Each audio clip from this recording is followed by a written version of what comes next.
Just as a disclaimer, we want you to know that some of the movies that we will be reviewing were shot in a different time and era where people of race and sex were not treated equally. We understand this and hope you do too. The movies or anything that happened on the sets are not the views of this podcast or what this show is intended to be all about. Exactly. And we want to give due diligence in presenting the movie and not the views of the cast or directors or anyone involved. But we also feel it's necessary to let the audience know some of the background information to get a feel for what was happening at the time of shooting the film. Again, we hope you understand that we do not agree with everything that went on, and we just want to give out the information. And with that being said, hope you enjoy the show.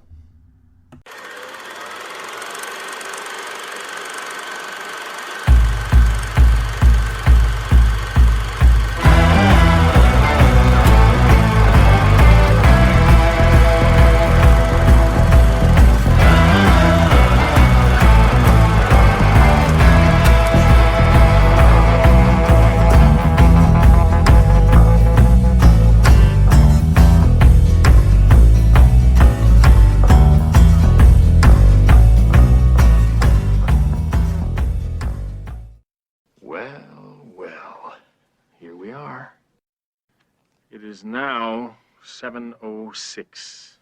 You have exactly 8 hours and 54 minutes to think about why you're here. Any questions? Yeah. Does Barry Manilow know that you raid his wardrobe? A brain. Chicks do not hold a smoke. That means. A beauty. I'm not going to discuss my private life with strangers.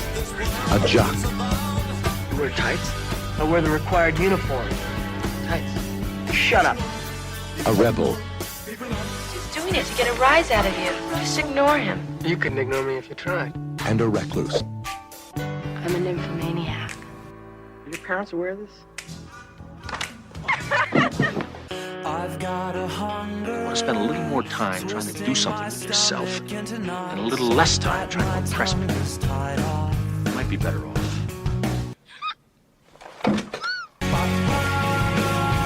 Yeah, I consider you guys my friends. Not wrong, am I? Being bad feels pretty good. You see us as you want to see us. In the simplest terms, the most convenient definition. Sincerely yours, The Breakfast Club.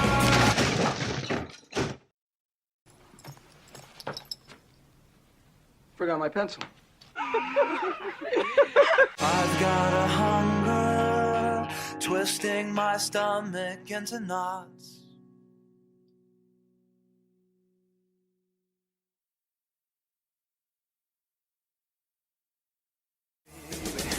Don't you forget about me.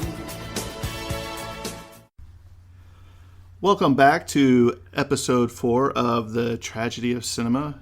And as you've heard in the trailer, we will be discussing The Breakfast Club this week. Breakfast Club. Terrence, how you doing today? Doing pretty good, man. How's yourself? Good, great. I'd just like to say thank you to all of you that have listened to our podcast. We've seen a huge jump in numbers recently, last week or two. Which is amazing. And had some people contact me, Facebook Messenger, texting me, saying, oh yeah, I just discovered your podcast and I'm sharing it with my son and my brother and their kids. So thank you for listening. It really means a lot to us. So Terrence, as you can tell by last week, I surprised you with a question. Yes. So I thought we'd start off the show with a bang this week, and I'm getting ready. You have no idea what I'm going to say, do you? No idea. Okay, so this is off the top of his head. Terrence, I want to know, what are the 5 most memorable cinematic scenes for you that have stuck with you, or you was like, oh, you know, the one that either made you cry or just that you remember from when you were a kid that just stuck with you. So I'm going to give you 5. Okay. And I wrote down a few too, so we'll see if... All right, gotcha. All right. I know it's on the spot. It's going to be tough. It is. Okay, so cinematic scenes that have really stuck with me. And once again, just like the last one, this is in no particular order. These are just 5 things that pop up into my head. First one, Gladiator. When Maximus is in the theater, he reveals who he is, and he's just, "Are you not entertained?" I love that scene. Obviously, another scene would be, and it wouldn't be me if I didn't bring up Star Wars, but, you know, the iconic scene of when Vader reveals to Luke that he's his father. And I actually had that down as one of mine. And then he has that iconic scream, it's not true! It's not true! Great scene. Let's see. Third one, The Matrix. When he was dodging the bullets as Agent Smith was shooting him. That was big because that was the first time that was done in film. And as a huge action film, junkie when I was younger, that was super awesome to see. And I watched that movie with my family, and that was really iconic for me. Let's see. Number 4, I will have to go with Lord of the Rings when... I forgot the character's name, but when she stabs the Wraith and he's like, "No man could kill me," and she goes, Eowyn. "I am no man," and then see, also I wrote down another thing from Lord of the Rings, but it was from the Two Towers, the Battle of Helm's Deep, when the Uruk-hai or whatever comes with the torch and he dives in there and blows up half the wall. I thought that was really memorable too. And to pair with that one, I'm not going to add it as my 5th, but to pair with that, since it's also Lord of the Rings, when Gandalf and Gandalf, you shall not pass. Right. That scene was so epic. And just when the Balrog falls and his whip comes up and grabs him. Yeah, it's totally unexpected. The first time I watched that, I was like, "Oh my gosh!" And he sits there, "Fly, you fools!" And yeah. No, Gandalf. And then finally, 5th scene that's really iconic, off the top of my head. I'm gonna go with, and this is probably the most recent one of all the examples, but I'm going to go with the first John Wick when they first raid his house and he just takes out all of these dudes that are after him. Because that movie sparked my sort of love for action movies. Besides Marvel movies, which are great, but they, kind of share a formula and you know what to expect. Right. Besides those, I hadn't really watched a good action movie that made me go, that movie was amazing. Like, I've liked it. But when I watched John Wick, that one, it sparked that kindle for oh man, this is why I love action movies. This is so good. Right. Well, I'm going to ask you a question. Since that was your 5, I want to know, has there ever been a movie that you cried in? Movie that I cried in. I would say there are... Yeah, okay. So one off the top of my head, I would say would be in I Am Legend. Okay. When Will Smith's character's dog dies. Mm-hmm. That was a very sad scene. Brought a couple tears to my eyes. What's another one? I know it's on the spot. It's kind of rough at times. Well, okay, so the problem is I also watch a lot of anime. So, like, when I think of tear-jerky scenes, like, a lot of those things pop into my head. So I'm trying to bring it back to movies. Right. Yeah, I'm not trying to bring that into Well, while this. you're thinking about that, I'm going to throw out some other memorable scenes that I think were pretty well done. And one of them, since I was a kid in the 80s, one of them that sticks out for me is in The Neverending Story, where Artax, the horse, and Atreyu is in the quicksand. Yeah. And he's like, "Come on, you got to go, please," and it just crushed me. Kid. Crushed me. Of course, Vader. Also, I don't know if you've seen, I think you have, but the Saving Private Ryan, the opening scene. Yes. The opening scene was just, the first 20 minutes of that movie was just amazing. I was just in awe, and it makes you realize the veterans that went through that. There's a reason they don't talk about stuff like that. Yeah. And if you see that movie, just everything that happened, it makes you proud to be an American, and Absolutely. thankful for the country you live in.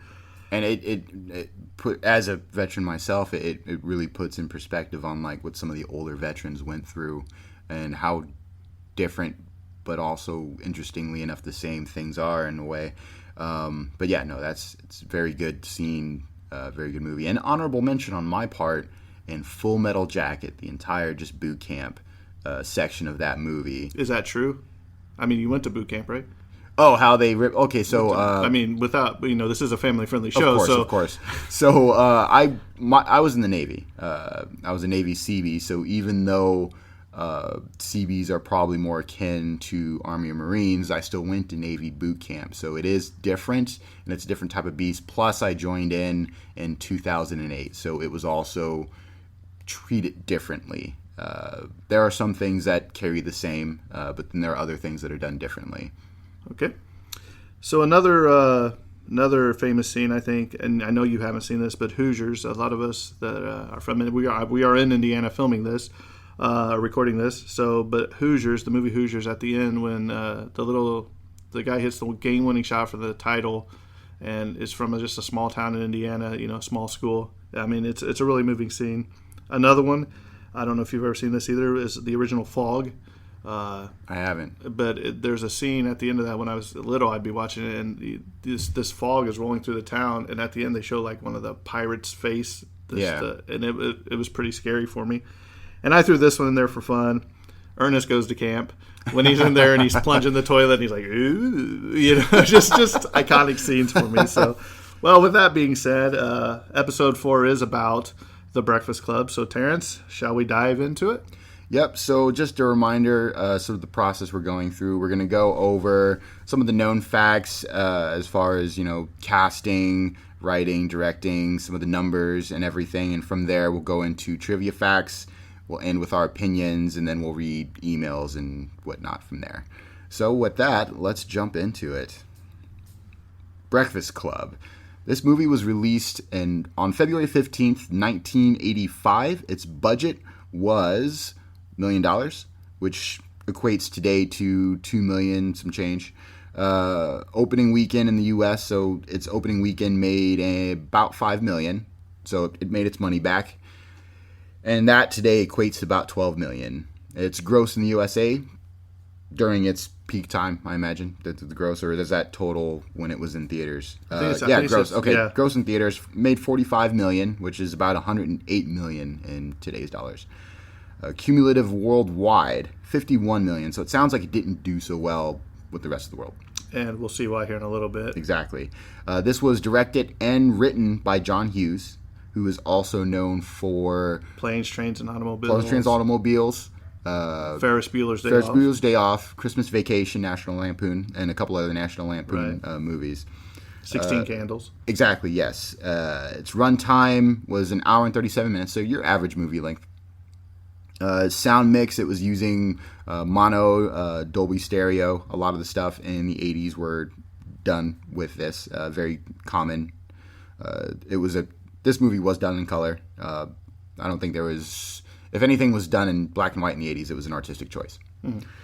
Aspect ratio, we're looking at 1.85 by 1.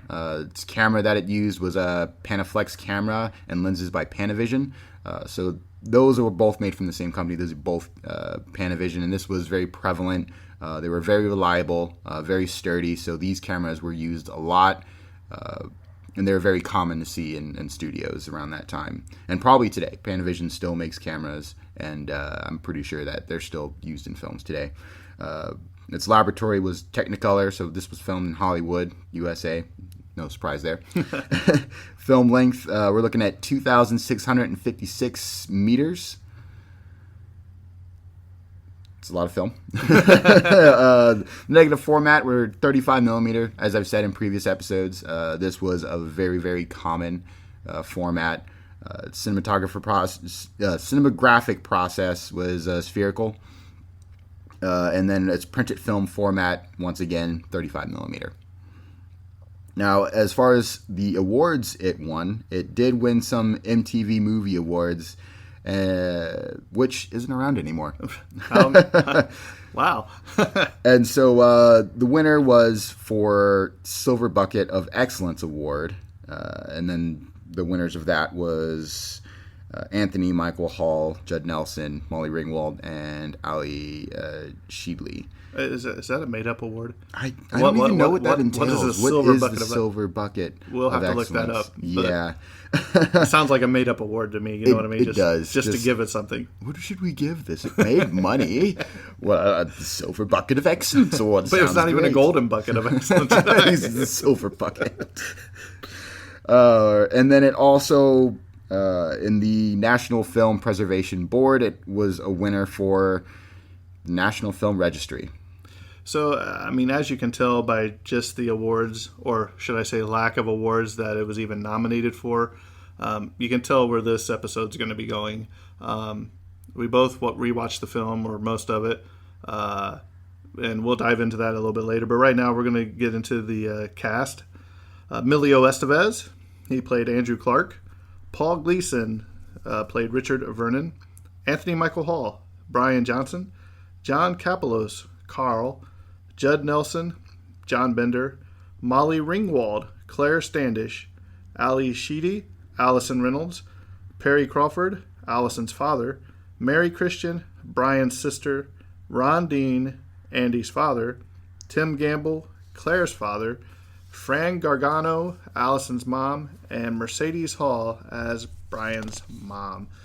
You want to go ahead and give us the synopsis of this movie, Terrence? So Will do. People know what I'm talking about.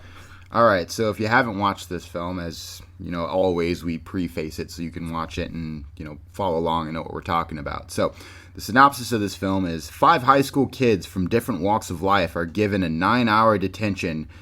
It's actually 8 hours. Is it actually 8 hours? It's 8 hours. 8-hour detention in their school library on a Saturday afternoon and are given the assignment to write a 1,000-word essay on who they are. Through conversations throughout the day, they discover that they have more in common than they thought. Will they survive the 8 hours of detention? Will they become friends or remain strangers at the end of the day? Interesting. Terrence, did you ever have detention?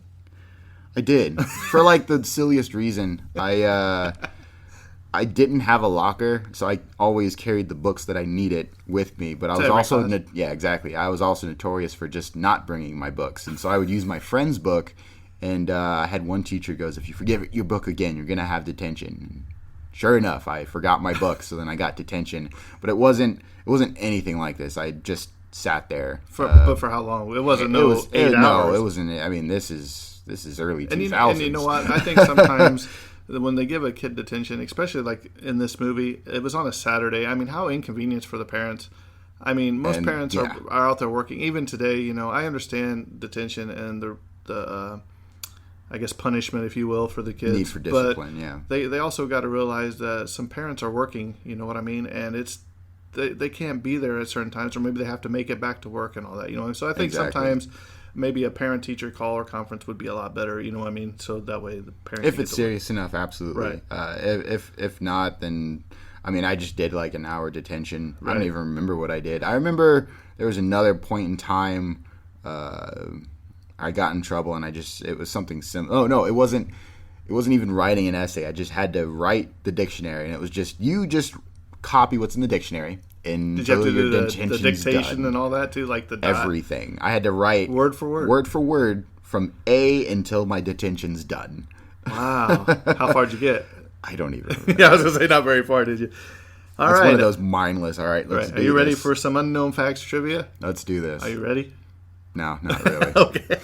You can tell Terrence is not really thrilled with this movie, so we're going to get going into this anyway. First, the thing is, this film was shot in sequence. Not sure if because most of it took place inside the school to save from switching sets or film, you know what I mean? So it was all shot in one place. That's actually really interesting that it was shot in sequence, because most movies are shot out of sequence. There's a lot of movies that shoot the end first, and then they'll go from there. But and that all depends on where they're filming and location and everything. But also, according to this movie, most of it is taking place in a library. Yeah. So it's not like they have to move anywhere or go to a different scene, That's true. The scene where all the characters sit on the floor in the library and tell each other why they were in detention was all ad-libbed. John Hughes let them make up their own story as to why they were there in detention. Huh. That makes a lot of sense. Claire was supposed to dance alone, but Molly Ringwald was uncomfortable, so John Hughes made the whole cast dance. Huh. Judd Nelson stayed in character even when not filming. He was bullying Molly Ringwald and was almost fired because of it. That's terrible. I mean... but I mean, a lot of these characters that we've talked about, they get so much into their character. I mean, if we even look at in Batman, the Joker, Heath Ledger. Oh, yeah. He got into it so bad, you know what I mean? I think it ultimately cost him his life. Exactly. Actually, obviously we'll probably dive into it later, but, that was the same with Jack Nicholson warned him when he played the Joker, something similar. And Jared Leto, the most recent Joker, terrorized his co-workers. He did some stuff that we're not going to mention on this podcast, but he tried to get into character too. Yeah, and it was to the point where the other cast members had wanted nothing to do with him. Right. But he is super in-depth method actor, and for that one, I think it burned some bridges on his end. Right. There was intended to be several sequels 10 years apart for this film, but Hughes said he would not work with Nelson again. So not only 7 sequels. Well, no, okay. several sequels. Several sequels. So I'm thinking, well, you have the Breakfast Club, then you have the Lunch Date, and then you have the Supper 6 or whatever. Oh man. The biggest regret in making this movie, according to John Hughes, the breaking of glass effect during the marijuana scene.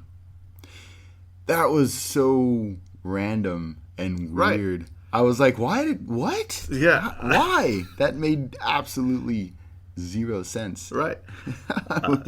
And this may explain it. John Hughes wrote this whole script in only 2 days on July 4th and July 5th, 1982. So for anyone who thinks, man, maybe I'm not that good of a writer and it won't get produced, just remember, John Hughes wrote a script in 2 days and it got produced. And it made a little bit of money. And it made its money back and then some. Follow your dreams. If you have something you want to get out there, it could take you 2 days, 2 hours, 2 years, 20 years. Stick with it. Never know until you try. Right. Bender, at the end of this movie, was asked to play around and do different takes. He was supposed to just walk out and go on his way, but he raised his fist in the air, which has become an iconic symbol of the 80s. John Hughes loved improvising by his cast. Even Brian's reason for having a fake ID, so I can vote, was improvised.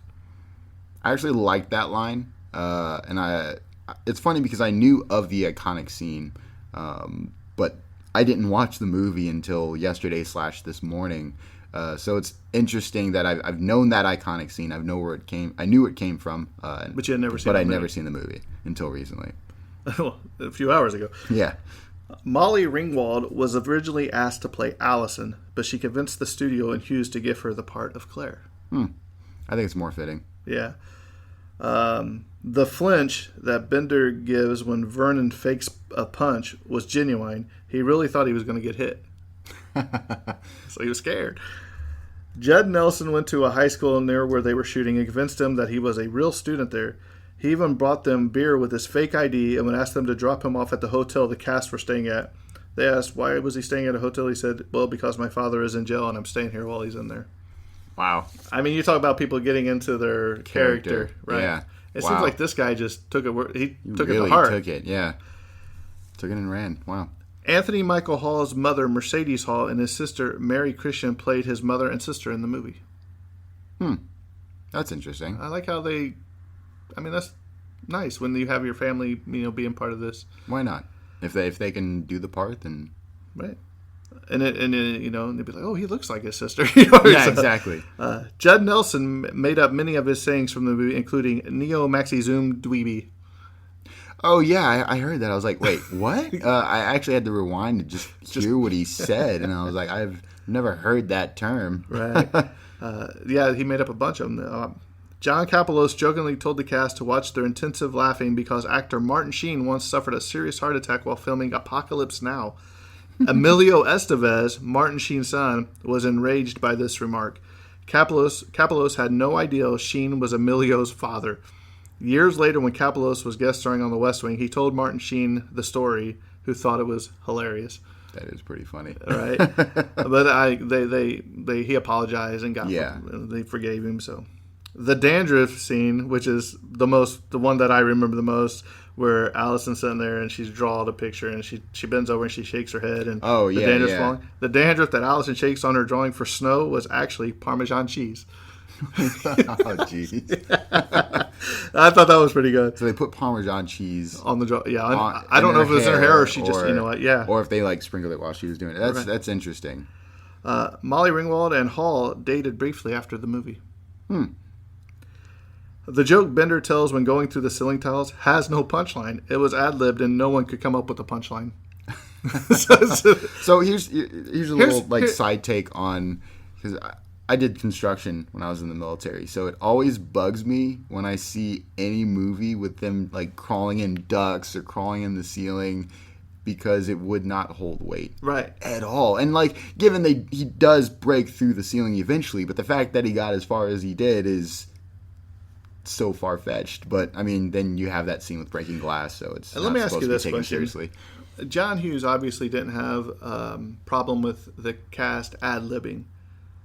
I would like to know what was in the original script then. That's true. Because if we keep seeing this same reoccurring thing of this was ad lib, this was ad lib. What was even in the original script? Five people are sitting in detention? Maybe he just wrote ad lib. On 4 pages. That's why. Ad lib. Oh, this is going great. John Cusack auditioned for the role of Bender. Huh. There's actually a bunch of people, as we get down through, a bunch of people audition for Bender, and some of them will surprise you. The ages of everyone in the principal cast at the time of filming are as follows. Judd Nelson was 25 years old. Molly Ringwald was 16. Her 17th birthday was only 3 days after the film's release. Emilio Estevez was 23 years old. Anthony Michael Hall was 16. And Ali Sheedy was 23. That makes sense. It shows. Yeah.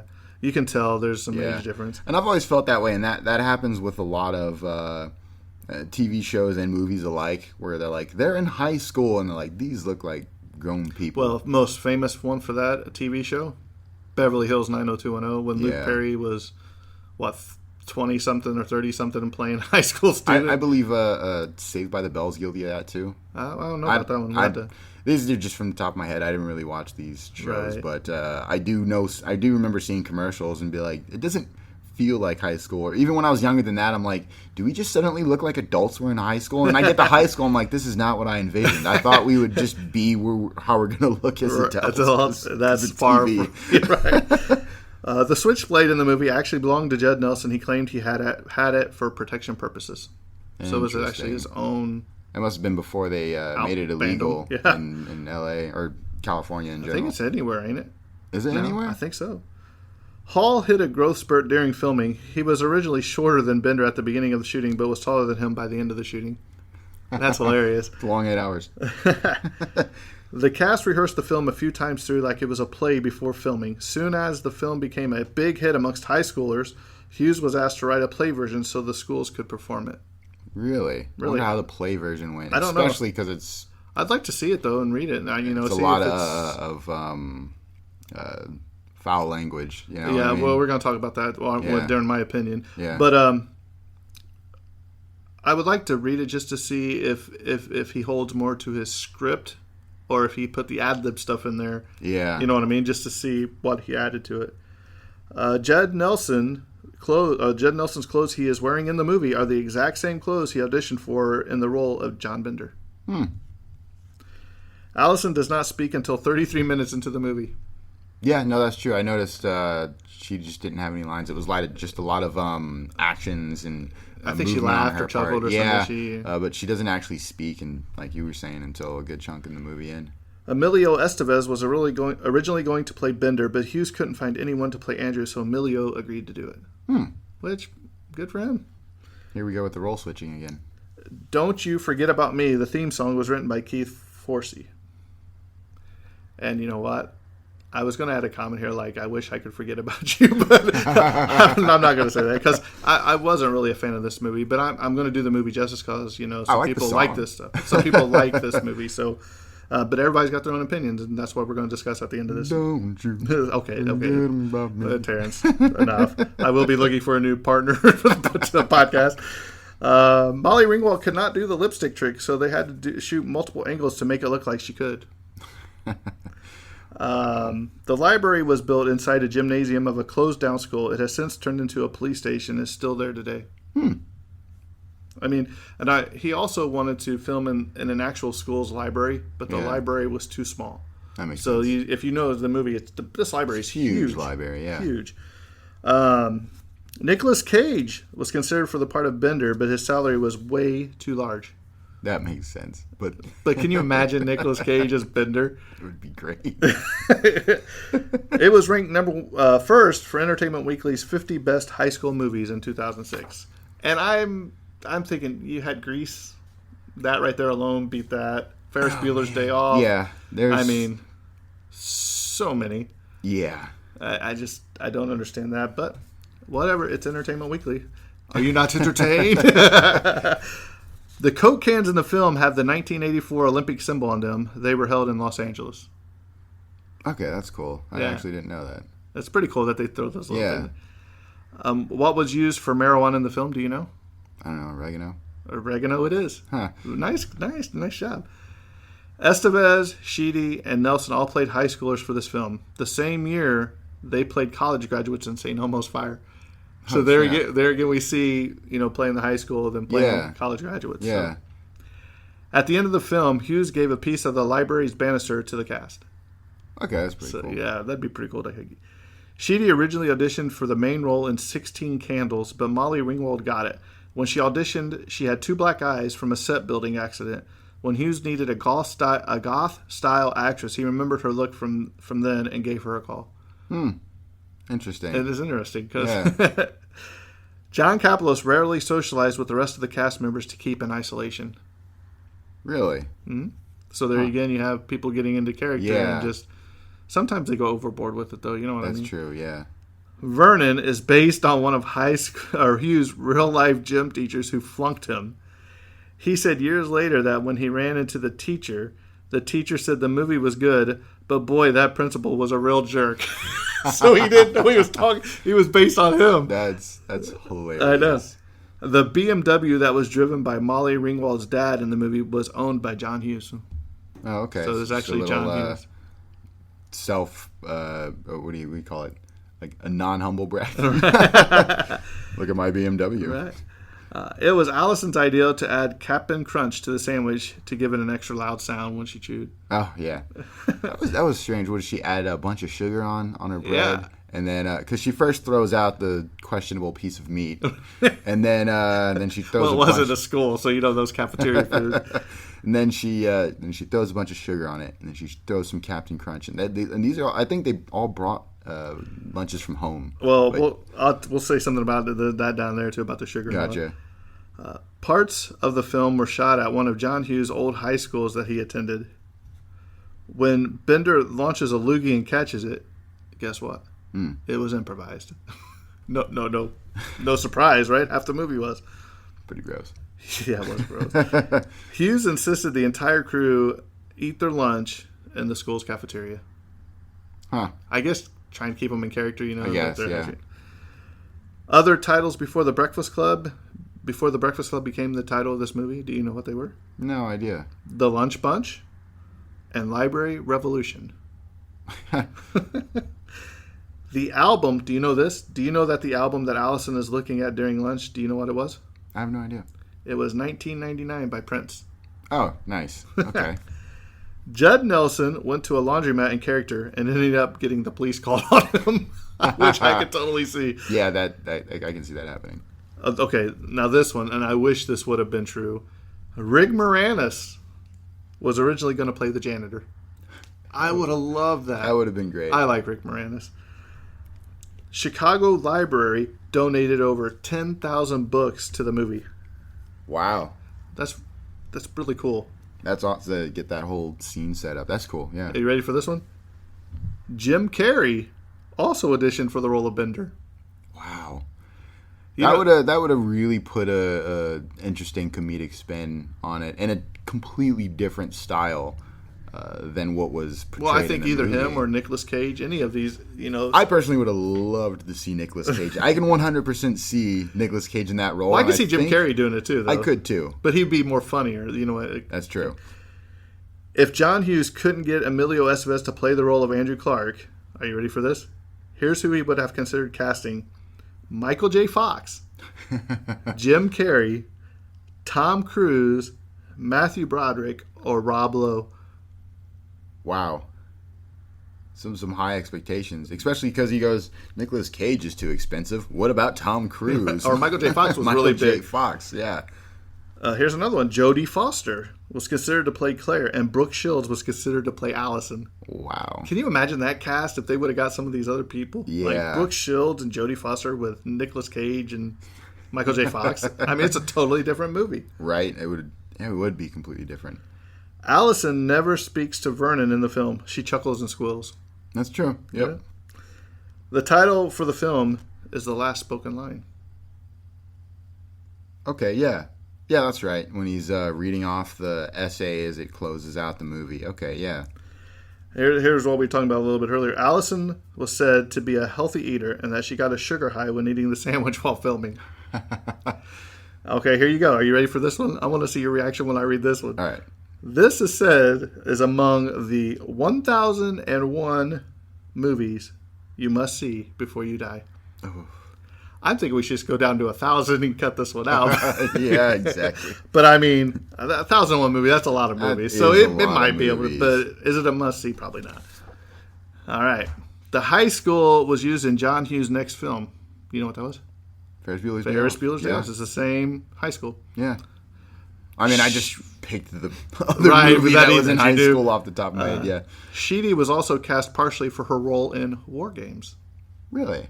Huh. He must have really liked her, you know what I mean? Yeah. Well, I mean, there are directors who really like certain actors' work, and you notice that they tend to work together a lot. I mean, a huge example is Tarantino and Samuel L. Jackson. Right. Claire's hairstyle changes when she is on the floor. Huh. Does it? It I didn't does. catch that. I didn't catch that at all. Here's another one. Claire puts on her lipstick and puts the cap back on and puts it in her purse. And the next scene, it's in her hand again. I didn't catch that either. See, it's these little things that I love. Yeah. Here's a funny one. The pimples on Claire's chin appear and disappear throughout the movie. I mean, she's playing a teenager. And she was a teenager. She was only 16, so. Yeah. All right, and the last thing is this group was known, and a few others are known as the Brat Pack. And you may be wondering, well, what's the Brat Pack? Well, the Brat Pack is a play on the original Rat Pack from with Sammy Davis Jr. and who was it? Dean Martin, Frank Sinatra. Yep. But these are people who played roles in the coming-of-age movies in the 80s, such as The Outsiders, Class, 16 Candles, Oxford Blues, The Breakfast Club, St. Elmo's Fire, Pretty in Pink, Blue City, About Last Night, Wisdom, Fresh Horses, and Betsy's Wedding. I didn't know they were in The Outsiders. I love that movie. Right. If you want to go ahead and say something, I want to look up I had a thing of the people in the Brat Pack. So if you want to go ahead and give us your take on the movie while I'm looking this up. Okay, so we'll jump in and take real quick. So my take was, and like I said, I've fairly watched it recently, some last night and then the rest of it this morning. It is definitely not my cup of tea. Definitely, I'm actually surprised that it became one of the most popular high school movies, I guess, amongst high school kids at that time. It just, for me, it was wrapped up in a lot of overused cliches that they almost hit to a T, and there wasn't really any. There was slight character development, but they all kind of stayed with their cliche, I guess you could say. And then the ending random relationship pair-ups was random, in my opinion.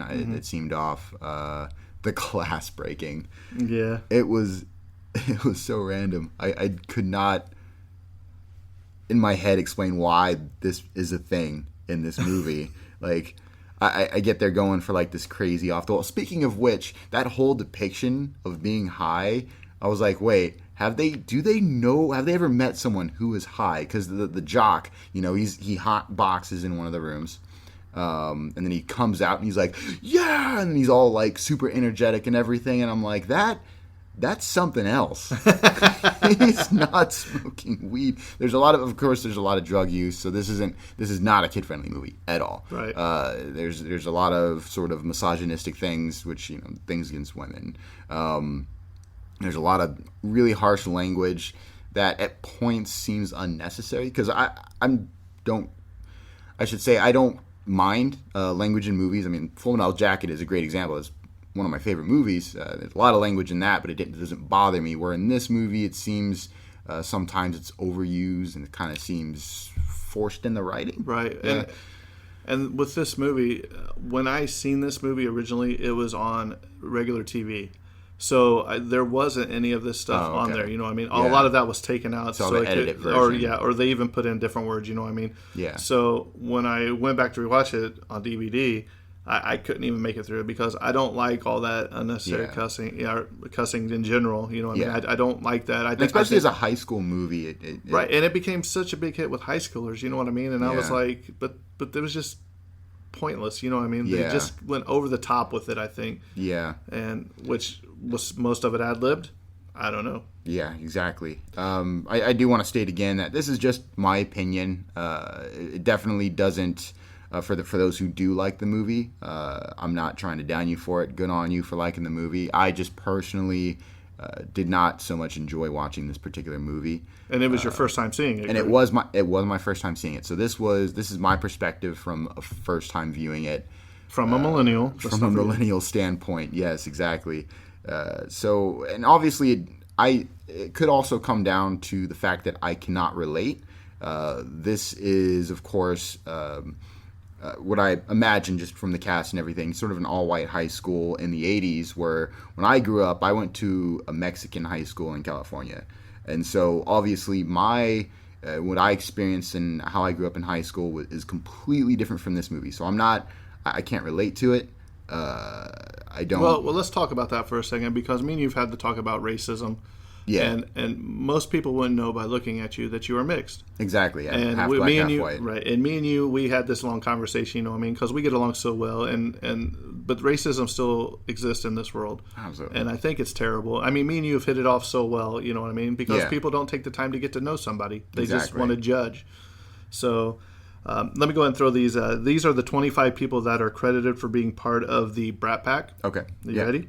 Let's see if you know these. Anthony Michael Hall, Molly Ringwald, Emilio Estevez, Ali Sheedy, Rob Lowe, Demi Moore, Judd Nelson, Andrew McCarthy, Jamie Gertz, John Cusack, James Spader, Robert Downey Jr., Wow. Charlie Sheen, Okay. John Cryer, Matthew Broderick, Jennifer Grey, Patrick Swayze, Corey Haim, Corey Feldman, Kiefer Sutherland, Alan Ruck, Cary Green, Sean Penn, Tom Cruise, and Matt Dillon. Geez, for a take on the Rat Pack, that's a lot of people. Right. But, I mean, normally when you hear the Rat Pack, it's just the people usually in this movie. You know what I mean? You don't think the other people. That's true. So maybe that's why John Hughes thought about putting Tom Cruise in. Or these other people, sense. You know what I mean? That makes sense. So my take on this movie is... Well, let me finish up. Go ahead. I didn't know if you were done. So like I was saying, from a relatable standpoint, I couldn't relate to it. The overuse on the language I already touched on. And I felt now that we've gone through the trivia, it makes sense why some of it seemed out of place. It was ad-libbed, and it kind of seemed out of place for how their characters were written. So they seem to bounce around on how they are, and it's almost not consistent. Like, for example, the geeky kid, the dork, so to speak, caricature, he jumps between being the sort of follow the rules kind of kid, and then suddenly he jumps into, rebelling when they all leave the room, and he kind of just follows along. And then, there's just many points where I feel it's kind of out of character. And maybe it isn't. Maybe he's just trying to follow along and be cool, because he does have those moments where he is trying to be cool. And then, I guess, once again, that falls into everybody just being a caricature of a character. And that makes, for me, I think, very 2D characters. It's like, okay, I kind of know what they're going to do and how they're going to be about. I'm not surprised about any of the things they do. But I guess it's not that kind of movie. Right. But in short, yeah, from a scale of watch to not watch, I would say it's definitely not a recommended watch on my side of things. If all the things I didn't like you do like, then definitely watch it. Right. Yeah. Right. So here's my take on it. I seen it a long time ago, and obviously I seen the TV version, so a lot of that was out. And so I guess some of that stuff that you were talking about wasn't in there. You know what I mean? As in depth. Yeah. It was okay from when I watched it, from what I remember. Yeah. And then when I tried to go back watch it, and then it just started getting crazy, and I was like, it's not for me. Like I said, that's why we do this podcast. We're going to tell you our own opinions. I mean, everybody has their own opinions. Terrence has his own opinions. We don't always agree or see eye to eye on movies, and that's okay, because everybody has their own opinion. If you like this movie, you like the director, good job. Like Terrence, we were talking earlier. Terrence loves like Planes, Trains, and Automobiles or National Lampoon's Christmas Vacation. He loves John Hughes with his direction in those. But for me, this movie, I don't know if I would consider it one of my favorites. It's not something I care to ever watch again. I mean, I would probably stay shy away from this movie, because especially if you have younger kids, there's a lot of adults. Or if you like to have your kids around during the movie, yeah. Well, there's a lot of adult situations in this movie that I don't think kids should be exposed to. Yeah, no, especially younger kids. I mean, you can do what you want with your kids. I'm not telling you how to raise your Yeah. kids, but I'm just saying, from my perspective, I know I wouldn't want my kids to see that. You know what I mean? So exactly.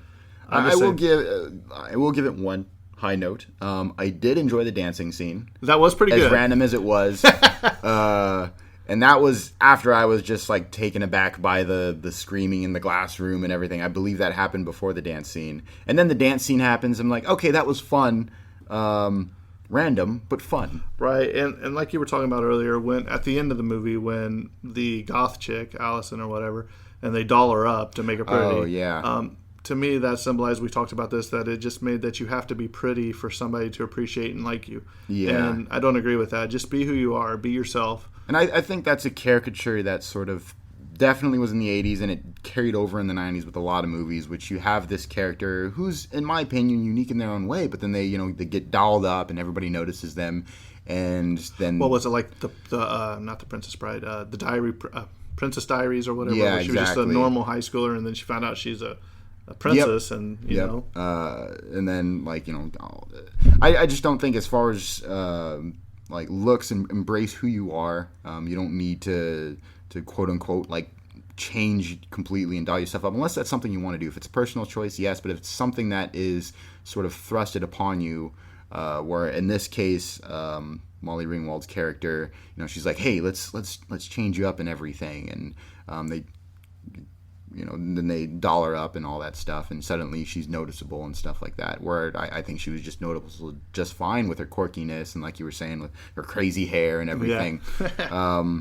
But that is definitely a more of a personal take. I do know people do like that sort of like, hey, you know what? Let's be more changed for fit more into the society status quo, I guess you could say. Right.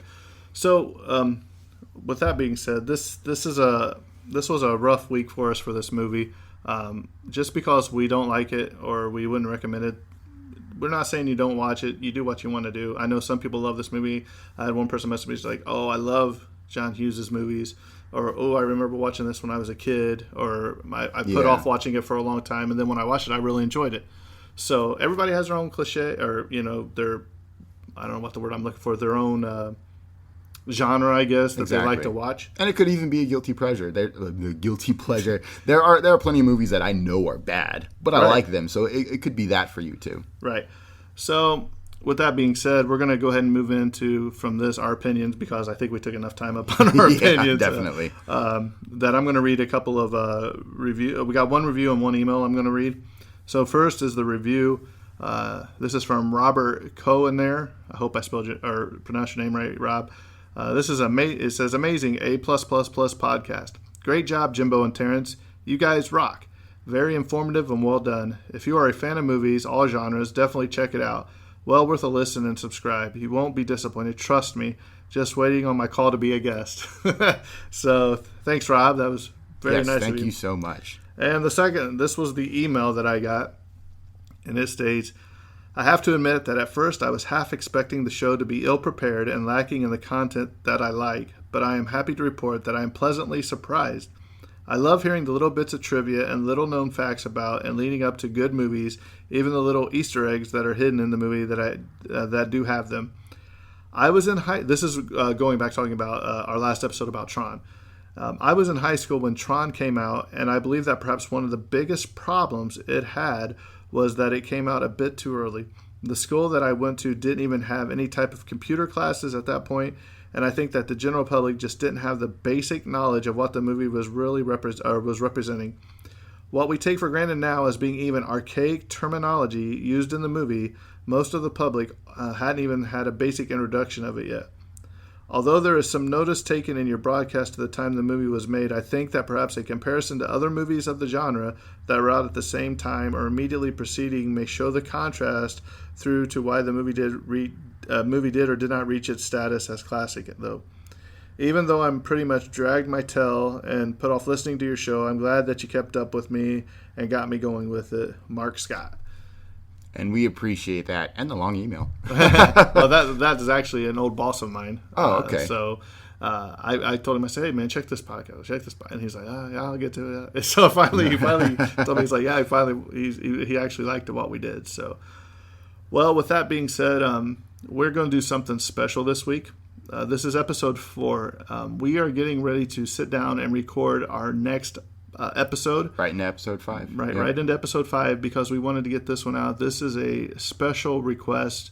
Well, not really a request, but it is one of my best friend's dad's favorite movies. He has stage 4 cancer, and he got sent home and hospice called in. So we wanted to do something special for the family. So we will be covering The Day After Tomorrow here in just a few minutes, as soon as we wrap up this podcast. So if you want to watch the movie before we jump into that episode, or before you click on the next episode, you can definitely give it a watch. Because this movie did come out later. I think it was, I want to say 2006. I can't really remember. But it is a newer movie that we probably wouldn't have covered, at least for right now. Yeah. Probably later on down the line. But we wanted to go ahead and get it out for the family and for him so he could listen to it and enjoy. So get ready. And with that being said, I think that's a wrap. That's a wrap. And cut.